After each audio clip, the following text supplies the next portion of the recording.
जय हिंद दोस्तों। चलिए आज हम लोग देखने वाले हैं बिहार एसआई और बिहार एसएससी सेट प्रैक्टिस 9। ये सभी एग्ज़ामों के लिए ये सब इम्पोर्टेंट होगा। इसमें हर एक क्वेश्चन से रिलेटेड कुछ ना कुछ देखेंगे डिस्कशन के साथ। इस तरह से पढ़ने से जीके में काफ़ी मजबूती आता है और आँखों के बारे में जानेंगे। तो चलिए स्टार्ट करते हैं। आज का सारा क्वेश्चन यही सब रहेगा। इसमें बहुत सारा क्वेश्चन दिया जाएगा, आपको एक क्वेश्चन से रिलेटेड बताया जाएगा। और इस वीडियो को अधिक से अधिक शेयर भी कीजिएगा, जिससे और धीरे धीरे आपके लिए अच्छे से अच्छे कंटेंट हम ला सकें। चलिए आज हम लोग स्टार्ट करते हैं पहला क्वेश्चन से। पहला क्वेश्चन है, भारतीय संविधान की 11वीं अनुसूची किससे संबंधित है? बताना है 11वीं अनुसूची किससे संबंधित है। तो इसका आंसर 1 नंबर हो जाएगा पंचायती राज से। पंचायती राज से 11वीं अनुसूची है। तो आइए हम लोग जान लेते हैं इसके बारे में। पंचायती राज में 29 विषय रखा गया है पंचायती राज में, और वही नगर पालिका में बोलेगा तो 18 विषय। पंचायती राज में 29 विषय, नगर पालिका में 18 विषय। ये पंचायती राज 11वीं अनुसूची ये 73वें संविधान संशोधन 1992 में जोड़ा गया था। 73वें संविधान संशोधन 1992 याद रखिएगा, इम्पॉर्टेंट है। पंचायती राज जो है भाग 9 में अनुसूची 11 में है पंचायती राज, और नगर पालिका 9 का काम में हो जाएगा। तो ये था पंचायती राज से। चलिए अगला क्वेश्चन, निम्नलिखित में कौन सा प्रथम जनजातीय लोकसभा अध्यक्ष थे? प्रथम जनजातीय लोकसभा अध्यक्ष के बारे में बताना है। तो ये हो जाएगा डी नंबर, पीए संगमा। पीए संगमा जो थे पंचायती ये जनजातीय लोकसभा अध्यक्ष थे। अब वीडियो को लास्ट तक थोड़ा एक बार देखिए आपको बहुत अच्छा लगेगा, बहुत आपको बेनिफिट होगा। तो ये पीए संगमा जो थे ये 1996 से 98 तक थे। पीए संगमा 1996 से 98 तक लोकसभा अध्यक्ष थे। लोकसभा अध्यक्ष के बारे में पूछा जाता है, कि 4 वो ऑप्शन दे दिया जाएगा, बोलेगा कौन इसमें लोकसभा अध्यक्ष नहीं रहे हैं। तो एक बार थोड़ा नाम देख लीजिए। पहली लोकसभा अध्यक्ष गणेश वासुदेव मवलंकर, पहले लोकसभा अध्यक्ष। दूसरा अनंत सेंगर, तीसरा हुकम सिंह, चौथा नीलम संजीव रेड्डी, गुरदयाल सिंह ढिल्लों। पाँचवा हो गया गुरदयाल सिंह ढिल्लों, और छठा नीलम संजीव रेड्डी, सातवां बलराम जाखड़, आठवां हो गया बलराम जाखड़, और फिर 9वां रवि राय, 10वां शिवराज सिंह पाटिल, 11वां पीए संगमा। पीए संगमा 11वां थे और जो जनजातीय से थे। अब 12वां हो गया बाल योगी, 12वां और 13वां बाल योगी हो गया, 12वां 13वां बाल योगी। और ये 14 नंबर के हो गया सोमनाथ चटर्जी। 15 16 17 याद रखिए, 15वीं मीरा कुमार, और 16वां सुमित्रा महाजन, और 17वां ओम बिरला, अभी प्रेजेंट में 17वां ओम बिरला।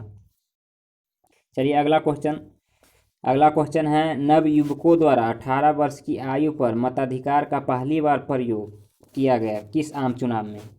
बताना है। तो इसका आंसर हो जाएगा सी नंबर 1989। 1989 में ये जो है 21 वर्ष आयु इससे पहले था, 21 वर्ष से 18 वर्ष कर दिया गया। तो 1989 जो हुआ था ये संवैधानिक संशोधन 61वां था, याद रखिएगा। 61वां संशोधन द्वारा घटाकर 21 वर्ष से 18 वर्ष कर दिया गया वोट देने का अधिकार। और ये 9वीं लोकसभा चुनाव में हुआ था, याद रखें। तो ये था। अगला क्वेश्चन है, लोकसभा का सदस्य चुने जाने के लिए एक व्यक्ति को किस आयु से कम नहीं होना चाहिए? मतलब लोकसभा सदस्य के लिए आयु क्या होना चाहिए ये बताना है। तो इसका आंसर हो जाएगा सी, यानी 25 वर्ष लोकसभा सदस्य के लिए होना चाहिए। लोकसभा सदस्य हो या विधानसभा का सदस्य हो, दोनों के लिए 25 वर्ष होना चाहिए। राज्यसभा का सदस्य हो या विधान परिषद का सदस्य हो, दोनों के लिए 30 वर्ष होना चाहिए। राज्यसभा या विधान परिषद या लोकसभा या विधानसभा 25 वर्ष। और ये राज्यसभा या लोकसभा ये दोनों अनुच्छेद 84 में कहा गया है कि 25 वर्ष होना चाहिए। सॉरी, मतलब इसका एज के बारे में अनुच्छेद 84 में कहा गया है। और वही विधानसभा और विधान परिषद जो राज्य में होता है, के स्टेट में, उसके बारे में 173 में कहा गया है। आपको केंद्र से राज्य के बारे में निकालने के लिए बताया था कि इसमें निवासी ऐड कीजिएगा, निवासी ऐड कीजिएगा, आपको केंद्र वाला आ जाएगा, 173 आ जाएगा, निवासी ऐड कीजिएगा तो। अनुच्छेद का ट्रिक दिया हुआ है, आप जाके देखिएगा चैनल पे। अगला क्वेश्चन है, निम्नलिखित में किसको संविधान द्वारा मौलिक अधिकारों को लागू करने की शक्ति दी गई है? मौलिक अधिकार कौन लागू कर सकता है? तो इसका आंसर डी हो जाएगा, सर्वोच्च न्यायालय एवं उच्च न्यायालय। सुप्रीम कोर्ट और हाई कोर्ट मौलिक अधिकार को लागू कराने की शक्ति दिया गया है।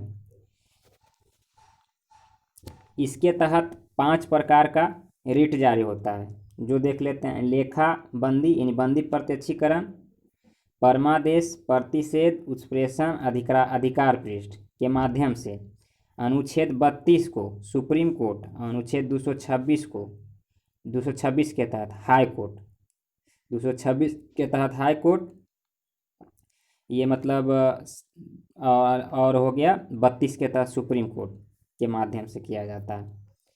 अगला क्वेश्चन है, निम्न में से किस वर्ष में असंगठित श्रमिक सामाजिक सुरक्षा अधिनियम पारित हुआ? कह रहा है किस वर्ष असंगठित श्रमिक सामाजिक सुरक्षा अधिनियम पारित हुआ है? तो इसका आंसर सी नंबर हो जाएगा, 2008 में। ये 2008 में पारित हुआ। अगला क्वेश्चन है, छठी पंचवर्षीय योजना के दौरान निम्नलिखित में कौन सा कार्यक्रम शुरू किया गया? छठी पंचवर्षीय योजना के समय कौन सा कार्यक्रम शुरू किया गया, जो बताना है। तो इसका आंसर हो जाएगा 1 नंबर, एकीकृत ग्रामीण विकास। ये छठी पंचवर्षीय योजना के समय शुरू हुआ था।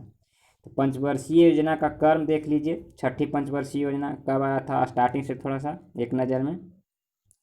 पहला पंचवर्षीय योजना 51 से 56 हो गया, दूसरा 56 से 61, तीसरा 61 से 66। 5-5 साल तक ये 3 योजना लगातार चला। इसका एक ट्रिक है, 3 पर 3 यानी 3 साल के बाद 3 गैप होता है। 61 से 66 यहाँ से गैप हो जाता है, 66, 67, 67, 68, 68, 69, 3 साल गैप होता है। उसके बाद चौथी पंचवर्षीय योजना 69 से 74 आता है, और पाँचवीं पंचवर्षीय योजना 74 से 79। और बाद छठी पंचवर्षीय योजना 80-85, 7वीं 85 से 90, और फिर यहाँ पे 2 साल का गैप होता है, 90 से 92, 2 साल का यहाँ पे गैप होता है। और 8वीं पंचवर्षीय योजना 90, 92, 97, यहाँ सीरियल वाइज चलता है। फिर 9वीं 97 से 2002, 10वीं 2002 से 7, 11वीं 7 से 12, 12वीं 12 से 17। ये पंचवर्षीय योजना था। भारत में योजना अवकाश की अवधि क्या थी? ये अभी बताएं कि योजना अवकाश आया था ये 3 वर्ष का, ये पहले 1966 से 69 में। बी नंबर आंसर हो जाएगा, योजना अवकाश। ये देखिए मैथ का क्वेश्चन है। एक कमरा 12 मीटर लंबा है, 9 मीटर चौड़ा है, 8 मीटर ऊंचा है। इसमें रखे जाने वाली अधिकतम लंबाई के बांस की लग्गे की लंबाई बताना है। तो लंबाई चौड़ाई ऊंचाई रहेगा, तो उसमें सबसे अधिक लंबा से लंबा रखा जाएगा, तो विकर्ण के माध्यम से रखा जाएगा, एक कोण से दूसरे कोण। तो इसका निकालने का सही तरीका है √L² B² H², तीनों का √, में स्क्वायर करके जोड़ दीजिए।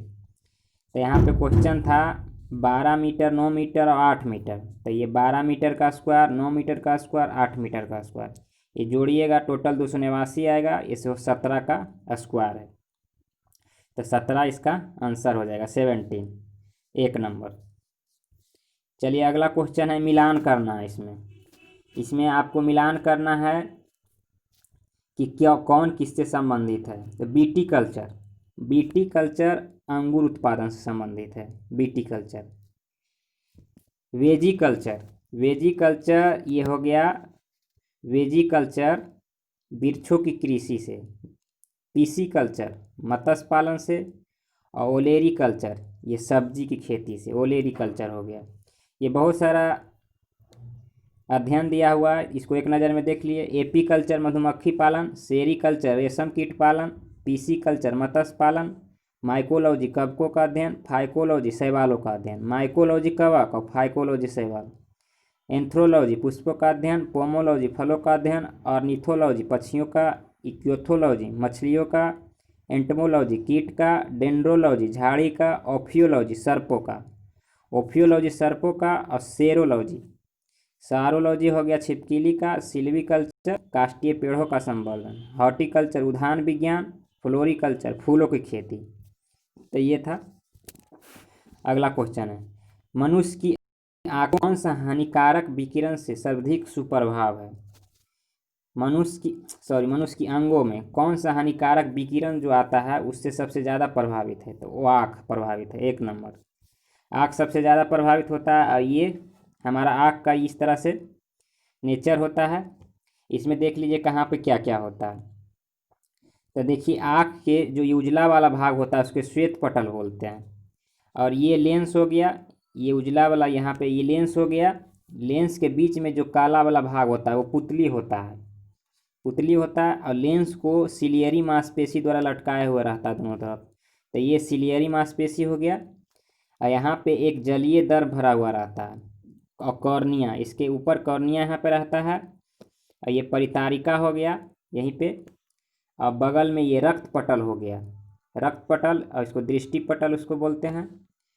और इसमें यही लेंस में दोष आ जाने के कारण बहुत सारा रोग हो जाता है, निकट दृष्टि, दूर दृष्टि या बाइफोकल लेंस, ये सब लगा के ठीक करते हैं। बहुत सारा दोष हो जाता है, एक मोतियाबिंद हो जाता है। तो इसी लेंस पर एक परत जम जाता है जिसके कारण मोतियाबिंद हो जाता है।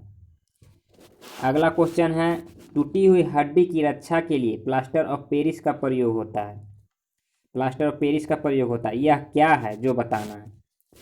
तो इसका आंसर 1 नंबर हो जाएगा, यह जिप्सम है, प्लास्टर ऑफ पेरिस। तो सभी का हम सूत्र हम लोग देख लेते हैं।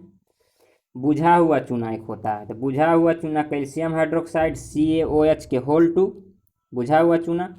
और वही कैल्शियम ऑक्साइड बोलेगा CaO, तो ये बिना बुझा हुआ चूना है। बिना बुझा हुआ चूना CaO और बुझा हुआ चूना कैल्शियम हाइड्रोक्साइड। कैल्शियम कार्बोनेट हो गया CaCO3, और जिप्सम हो गया CaSO4 into half H2O। Half H2O gypsum होता है, सॉरी प्लास्टर ऑफ पेरिस होता है। ये plaster of Paris CaSO4 into half H2O, और जिप्सम के वाला CaSO4 इंटू 2H2 होता है ये। चलिए अगला है, निम्नलिखित में सिंधु सभ्यता का संबंधित केंद्र उत्तर प्रदेश, उत्तर प्रदेश में कौन स्थान है जो बताना है सिंधु घाटी सभ्यता का? तो इसका आंसर 3 नंबर हो जाएगा, यानी 3 और 4। ये आलमगीरपुर उत्तर प्रदेश में है, हुलास ये उत्तर प्रदेश में है। लोथल कहाँ है? तो लोथल ये गुजरात में है। और कलिबंगा कहाँ है? कलिबंगा राजस्थान में है। अगला क्वेश्चन, द्वंद्व शासन का जनक किसे माना जाता है? बताना है द्वंद्व शासन का जनक किसे माना जाता है? तो इसका आंसर ये हो जाएगा, 1 नंबर, लियोनिल कार्टियस। लियोनिल कार्टियस को द्वंद्व शासक का जनक माना जाता है। द्वंद्व शासक पूछेगा प्रांतों में द्वंद्व शासन कब लगाया गया था? तो 1919 में प्रांतों में द्वंद्व शासन। और वही केंद्र में द्वंद्व शासन बोलेगा तो 1935। केंद्र में द्वंद्व शासन 1935 में, और ये प्रांतों में द्वंद्व शासन 1919। और यही केंद्र में द्वंद्व शासन जब लगाया गया था तो प्रांतों को स्वायत्तता दे दिया गया था, मतलब प्रांत में द्वंद्व शासन को समाप्त कर दिया गया था। तो पूछेगा प्रांत में द्वंद्व शासन को समाप्त कब किया? तो 1935। और केंद्र में द्वंद्व शासन लगाया कब गया? तो 1935। ये था। अगला है, गुलाम वंश का प्रथम शासक कौन था? तो गुलाम वंश का प्रथम शासक हो जाएगा 1 नंबर, कुतुबुद्दीन ऐबक। कुतुबुद्दीन ऐबक गुलाम वंश का प्रथम शासक था। गुलाम वंश से सीरियल वाइज पूछा जाता है कि कौन वंश कैसे कैसे आया। तो आप लोग जानते होंगे ट्रिक, एक गुल खिला तो सुगंध लो, ये गुलाम वंश का सीरियल वाइज क्रम है। गु से हो गया गुलाम वंश, खी से हो गया खिलजी वंश, तो से हो गया तुगलक वंश, सू से हो गया ये सैयद वंश, लो से हो गया लोधी वंश। तो गुलाम वंश, खिलजी वंश, तुगलक वंश, सैयद वंश, लोधी वंश, ये गुलाम वंश का ट्रिक है। अगला क्वेश्चन है, राष्ट्रीय कांग्रेस से पूर्व सबसे प्रमुख संस्था कौन थी? यानी कांग्रेस से पूर्व पहले सबसे इम्पोर्टेंट संस्था कौन थी? तो ये इसका डी आंसर हो जाएगा, Indian association of Calcutta. Indian association of Calcutta सबसे महत्वपूर्ण संस्था थी। इसका स्थापना पूछेगा तो 1976 में, 1976 में सुरेंद्र नाथ बनर्जी ने इनका स्थापना किया था। और ये इस संस्था जो है, ये भारतीय राष्ट्रीय कांग्रेस की स्थापना 1985 में हुआ, 1986 में ये उसी में आके मर्ज हो गया था। नेक्स्ट क्वेश्चन है, भारतीय संविधान की 6ठी अनुसूची के प्रावधान निम्नलिखित में से किस राज्य में लागू होता है? 6ठी अनुसूची का प्रावधान किस राज्य में लागू होता है, ये बताना है। तो इसका आंसर 1 नंबर हो जाएगा, त्रिपुरा। ये त्रिपुरा में लागू होता है। इंपॉर्टेंट ये क्वेश्चन है। ये 6ठी अनुसूची जो है ये जनजाति से रिलेटेड है, जो कि 244, 2 और 244 और 275 अनुच्छेद में इसका वर्णन है। याद रखिएगा, 244 और 275 में वर्णन है। और ये 6ठी अनुसूची में 4 राज्य, पूर्वोत्तर भारत के 4 राज्य, असम, मेघालय, त्रिपुरा, मिजोरम। असम, मेघालय, त्रिपुरा, मिजोरम, ये पूर्वोत्तर भारत के 4 राज्य आता है। ये जनजाति से रिलेटेड है। अगला क्वेश्चन है, निम्नलिखित प्रजाति वर्गों में से किससे उत्तरी अमेरिका के मूल निवासी संबंधित है? बताना है कि उत्तरी अमेरिका के मूल निवासी किससे संबंधित है। सी नंबर आंसर हो जाएगा, मंगोलायड। मंगोलायड उत्तरी अमेरिका का मूल निवासी है। नेक्स्ट क्वेश्चन, विश्व में विशाल बलित पर्वत की रचना आज से लगभग कितने मिलियन वर्ष पूर्व हुआ था? तो इसका आंसर हो जाएगा डी नंबर, 30 मिलियन वर्ष। विश्व का विशाल बलित पर्वत जो है वो 30 मिलियन वर्ष पूर्व हुआ था। उस युग को क्या बोलते हैं? तो उस युग को टर्सरी युग बोलते हैं। याद रखिएगा, वेरी इंपॉर्टेंट। पूछेगा हिमालय का निर्माण किस युग में हुआ था? तो हिमालय का निर्माण टर्सरी युग में हुआ था, जो बलित पर्वत का उदाहरण है। नेक्स्ट क्वेश्चन, निम्नलिखित में से कौन एक भारत के संविधान की संघीय लक्षण नहीं है? तो भारत में 2 तरह का लक्षण है, एक संघीय लक्षण और एक एकात्मक लक्षण। तो संघीय लक्षण जो है ये केंद्र राज्य के बीच संबंध, ये संघीय लक्षण है। पूर्ण रूप से लिखित संविधान, ये संघीय लक्षण है। सी नंबर, एकाहरी नागरिकता, ये एकात्मक लक्षण है। एकाहरी नागरिकता एकात्मक लक्षण है। कुछ कुछ संघीय लक्षण इसके बारे में देख लीजिए। ये संविधान की सर्वोच्चता, पूछेगा संविधान की सर्वोच्चता किस तरह का लक्षण है? तो संघात्मक का लक्षण है। संविधान के द्वारा केंद्र राज्यों के बीच शक्तियों का बंटवारा संघात्मक का लक्षण है। लिखित और कठोर संविधान, ये संघात्मक का लक्षण है। स्वतंत्र उच्चतम न्यायालय, ये संघात्मक का लक्षण है।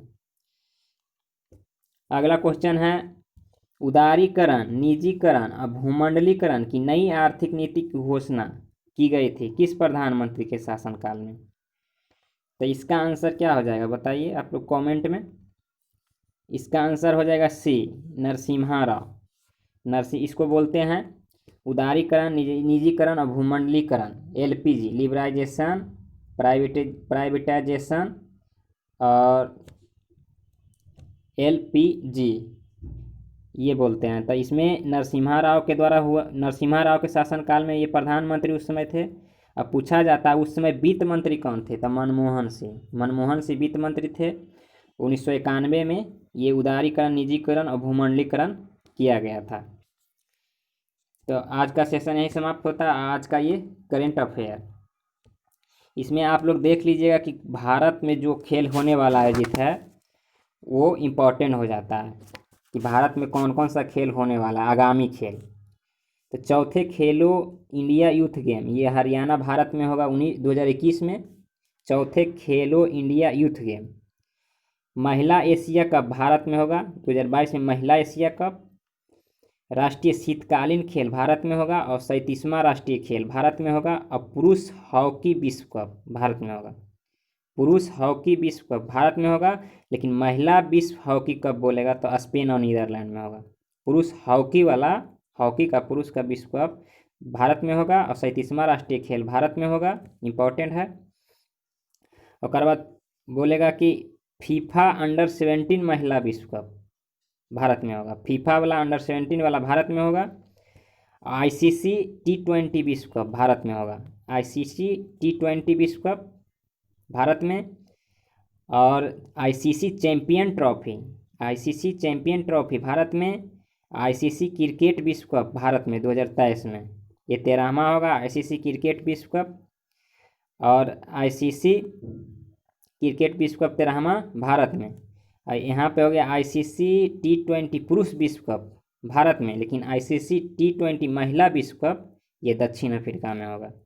ये इंपॉर्टेंट सिर्फ आता है भारत का, तो याद रखिएगा। और अधिक से अधिक और भी देख सकते हैं। फीफा क्लब फुटबॉल विश्व कप चीन में हुआ था। बहुत सारा फीफा विश्व कप का 22वां कतर में हुआ था 2022 में। तो ये सब हो गया आज का। चलिए, तो आज का सेशन ही समाप्त होता है। मिलते हैं नेक्स्ट वीडियो में।